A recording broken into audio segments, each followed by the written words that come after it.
Today, we're chasing some rockets.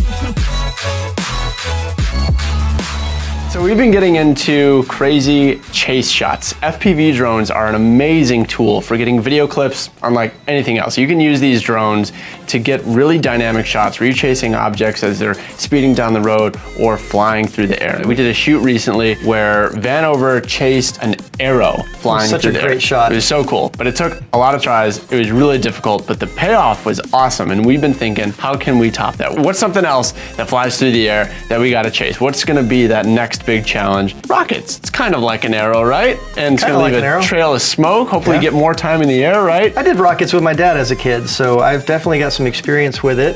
My friend Mike and I were talking about doing some rockets with our kids, and it just happened to correlate to what we wanted to do. Yeah, so you picked up some rockets from Amazon. How much is this guy?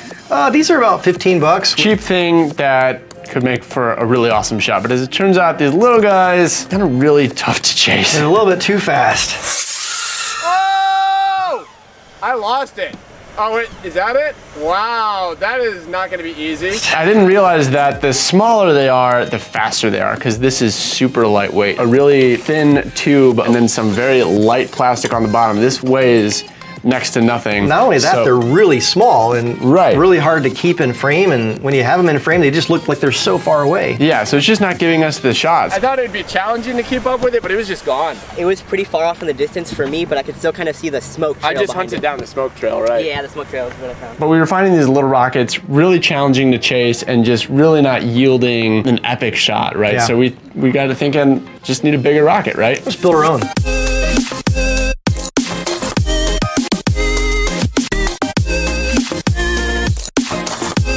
My daughter actually watches another YouTube channel called King of Random, and I just happened to stumble across them building their own homemade rockets. They called it the Randomizer rocket. I made a few changes to it, but you can actually build it out of just parts you have laying around. This is a rocket. Stop touching it. Well, I'm gonna Stop touching it. It is peeled. I've designed it to try to look like the SpaceX rocket. It has the look, has the feel. I think I'm going to be able to be closer, and therefore also I'm going to shoot it at a much higher frame rate. So I'm shooting this at 240, so we get that super sexy slow motion footage of the rocket flying higher and higher into the sky. So this is Bubby FPV. He's been doing some episodes with us lately. He's one of my favorite freestyle pilots. Ben Bias. He does that flowy thing. Now I don't know if I've seen you do a whole lot of like chasing or like subject-based flying where you're like chasing cars or anything like that. Have you done that much before? I think I've only chased like my grandfather's car, like just going around the street. Yeah, it's gonna be a little bit difficult. It's a small target with a lot of acceleration.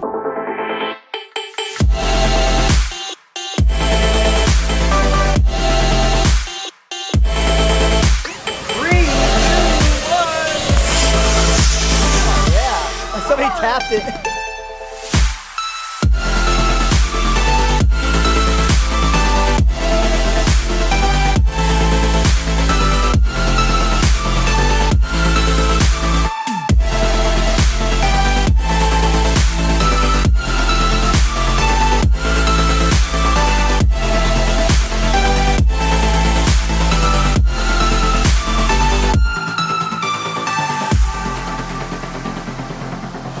Alright, we ready?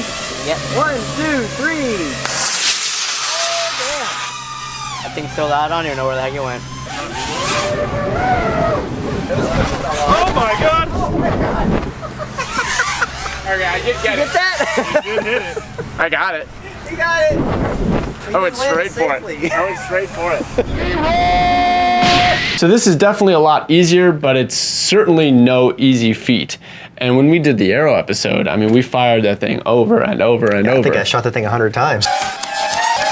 But when you fire an arrow, it's free, right? Pick it up, fire it again. Yeah. Firing a rocket, there's a price every time because you can only burn these engines one time. These things were pretty cheap. The engines turned out to be a little more expensive. Yeah, we started burning through engines and dollars. Not only that, they were quickly. hard to find. Right, so what are we gonna do about that? So then I decided to start making my own engines. I did a little bit of research. I learned how to make my own engines out of PVC pipe, kitty litter, potassium nitrate, and sugar.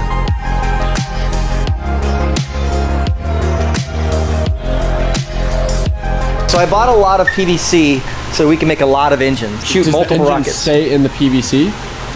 Oh, the PVC is the The engine. PVC is the engine. Oh, because they use like a cardboard thing before. Right, normally they use a cardboard thing, but this is a really big engine. This is comparable to an E45 engine.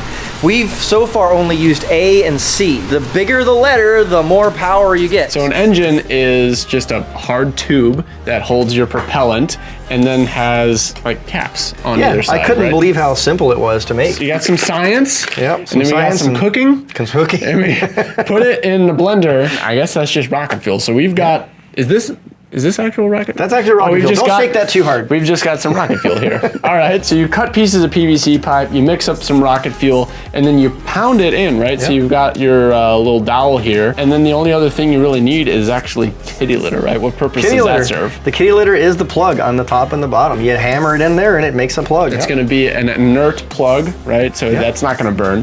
Then you put your rocket fuel in there. Yep. That's the danger zone. Danger And then zone. you put another safe zone. You put another plug of kitty litter up top. That's right. And you drill out one of the ends.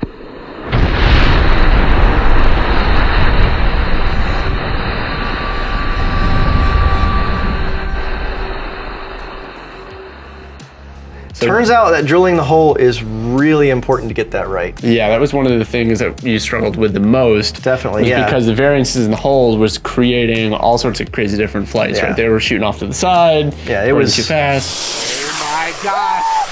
Something. Oh wow.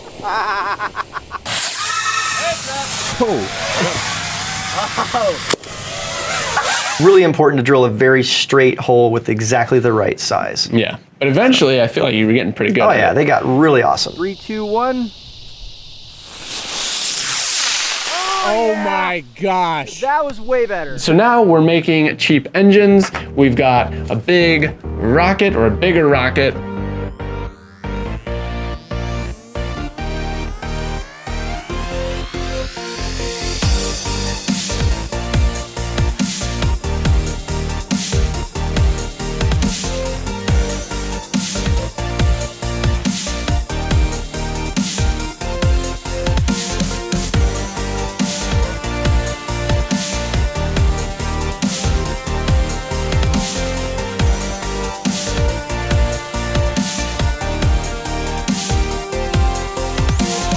We're trying to maximize our opportunity. We're getting as many pilots as we can in the air at the same time. So we tried strategizing a little bit, right? So putting one pilot on the close-up from the launch, one pilot starting further away, just doing everything we can to get our chances up. So we're flying with the DJI digital FPV system. While we're fiddling with these rockets, trying to get a reliable launch, we don't need to be too stressed about who's on what channel. It pretty much sorts it for us, right? So you just plug in, everyone's on the system. It'll keep all the pilots from interfering with each other. Not only that, but it's easier to see the rockets too with the higher visibility, with the higher Oh resolution. yeah, once you're up. But even though the FPV system is in HD, it's very unpredictable. Right, the wind is going to change its path. The igniters, right, the process of lighting these things off. So igniters are these things that tie into your fancy button. You hit the button, this burns and it ignites Yep. the engine, right? And that turned out to be not 100% reliable. This thing doesn't have enough voltage. These things tend to be finicky. We're having so many failed launches. We're out there, all the Ready to pilots, go. ready to go, ready to chase. Why and isn't it then going off? It just doesn't take off. 3, 2, 1. Dud. 2, 1. Why? But a lot of failures. It's still just not as reliable. I mean, that's really the biggest difficulty is that you can't time it. 3, 2, 1, hit the button, and then it's gonna light at some point. Yeah. Exactly how long it's gonna take for that igniter to cause a real reaction in the engine, it kind of varies. So it became really difficult to time your launch of the drone. So I found some new method to make better igniters out of nichrome wire that I got off of Amazon. That turned out to be very reliable. Yeah, so you're basically getting it to as controlled of a point as you can. It's still not 100%. It's still a little bit of luck involved, right? Yeah, So yeah. ultimately what we need to do is we need to get a rocket that is as big as possible so it's gonna look good in the shot, and as slow as possible, but not so slow that it's unstable and curves off and goes some direction. We need a nice, stable trajectory that's gonna be possible to chase and make for a good shot.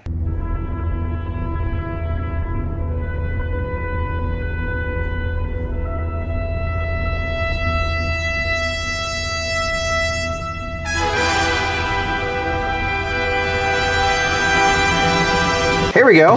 How about this? Is that? Is that big enough? Wait, on the ground, that's almost as tall as me. So pretty this is tall. about a 5-foot rocket. This is the new prototype Sean's working on. Doubled up the foam, feels strong. And again, it's just so lightweight. So I actually designed this. It's kind of inspired by flight tests and all of the building that I've been doing from back in the beginning with airplanes. David Vindestal actually inspired this top nose cone with his flight test Vigan. I actually made the nose cone to be a bumper. And unlike some of these other rockets where the nose cone deploys and then there's a parachute, this is not gonna have that. When we were chasing the foam rockets, I think it was actually making for a very cool shot for the rocket to just nosedive into the ground.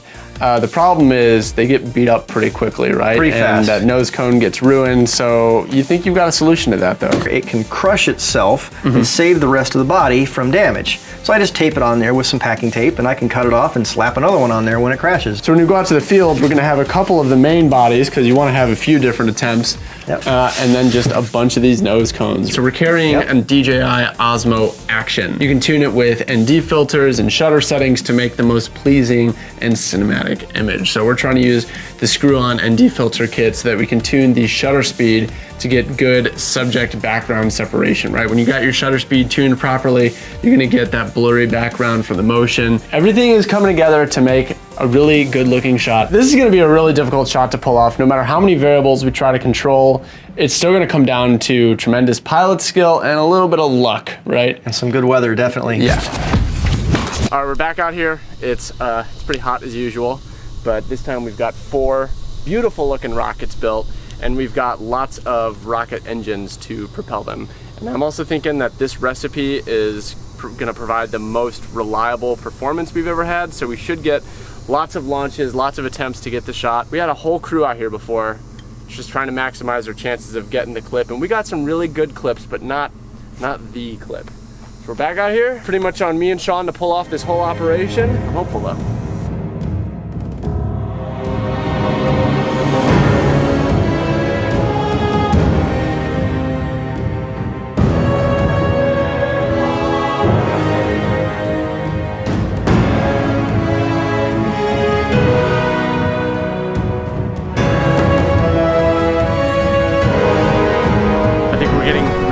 Close to getting the shot that we're looking for. It's coming together. The rockets are behaving more predictably than ever, but there's still a lot of unknowns. It's a lot of reacting to what's happening in the moment. If there's ever been any question about a digital FPV system having too much latency to do stuff like this, I think we're showing that it's plenty fast enough, and I'm glad that we have a really crisp image to actually react to. You need everything that you can on your side to make chasing one of these things as possible as possible. Minus X minus 5, 4, 3, 2, 1, 0.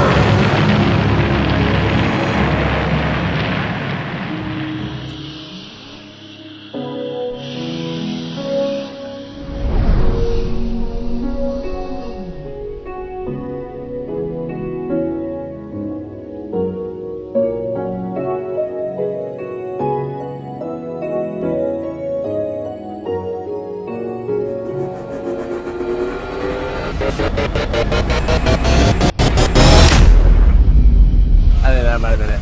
Cool. Well, I hope it was it. I mean, I'm happy to keep going, but I think, I don't know, I think I nailed it? I don't know, maybe? Rockets is an awesome hobby, isn't it, Drew? It is a hobby. It sure is a lot of tinkering. I was getting pretty frustrated because I just wanted to have the shot, so I'm really glad that we had you figuring all this stuff out as usual. Sean is just MVP. I love doing this, though. It was so much fun for me. I loved building things. I always loved building things and designing and come up with fixes for the problems. We had a lot of problems. Yeah, most importantly, we finally got our shot, which was the whole thing. It was a cool shot. It came out so good. I'm psyched on it. So Sean, thanks for putting in the work to make this happen. Thanks to DJI for sponsoring this episode. For all the flying we flew with the DJI Digital FPV system. That's also available in the Rotor Riot store. Link in the description. And most importantly of all, thank you guys for watching and for tuning in. We hope you enjoyed this episode. I'm Ladrib. I'm Les Flare C. We'll see you next time on Rotor Riot.